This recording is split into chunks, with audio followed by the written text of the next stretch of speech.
Hello बच्चों, चलिए हमारा प्रश्न देखते हैं। हमारा प्रश्न है, कारण बताइए जलोद्भिद में वायु स्थान अत्यंत विकसित होते हैं।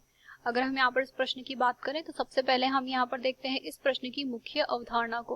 तो इस प्रश्न की मुख्य अवधारणा के अंतर्गत हम यहाँ पर कह सकते हैं कि प्रकृति में यहाँ पर जो विभिन्न प्रकार के वातावरणीय स्थानों के अनुसार पादप जो होते हैं विभिन्न प्रकार के यहाँ पर जो रूपांतरण संपन्न कर लेते हैं। इन रूपांतरणों के अंतर्गत अगर हम यहाँ पर बात करें तो एक विशिष्टीकृत पादप होते हैं जिन्हें हम यहाँ पर जो है जलोद्भिदों के नाम से जानते हैं। अब अगर हम यहाँ पर बात करें जलोद्भिद पादपों की, तो इसके अंतर्गत हम यहाँ पर कह सकते हैं कि जो जलोद्भिद पादप होते हैं या तो ये यहाँ पर जो है जलीय प्रकार के होते हैं, यानी कि पूर्ण रूप से यहाँ पर जल में रहते हैं।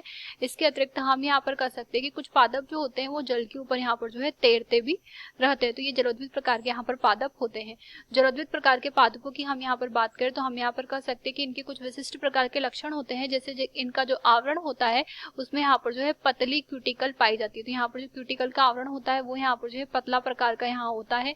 इसके अतिरिक्त हम यहाँ पर कह सकते हैं कि इसमें यहाँ पर जो है मोम का आवरण भी पाया जाता है। इसके अतिरिक्त हम यहाँ पर कहेंगे जो जलोद्भिद पादप होते हैं इनके अंतर्गत एक विशिष्टीकृत उत्तक पाया जाता है, जिससे हम यहाँ पर जो है वायुत्तक के नाम से जानते हैं। एरेनकाइमा हम इसे कहते हैं। अब वायुत्तक की हम यहाँ पर बात करें तो सामान्य रूप से हम यहाँ पर कह सकते हैं कि जो वायुत्तक होता है ये जलोद्भिद पादपों की यहाँ पर जो है पत्तियों में पाया जाता है। इसके अतिरिक्त यहाँ पर तनों में पाया जाता है। इसके अतिरिक्त यहाँ पर जड़ में भी पाया जाता है। हम यहाँ पर कहेंगे कि ये जो वायुत्तक होता है इसमें विभिन्न प्रकार के यहाँ पर जो स्थान पाए जाते हैं, जिन्हें हम यहाँ पर गुहा के नाम से जानते हैं। और ये जो गुहा होती है इनमें यहाँ पर जो जगह होती है यानी कि रिक्त स्थान होता है, यह यहाँ पर सहायता प्रदान करती है गैसीय विनिमय में। तो यहाँ पर जो है गैसीय विनिमय के लिए विशिष्ट प्रकृत गुहाएं यहाँ पर पाई जाती है। और ये जो गुहाएं होती है ये वायुत्तक का यहाँ पर जो है प्रकार होती है।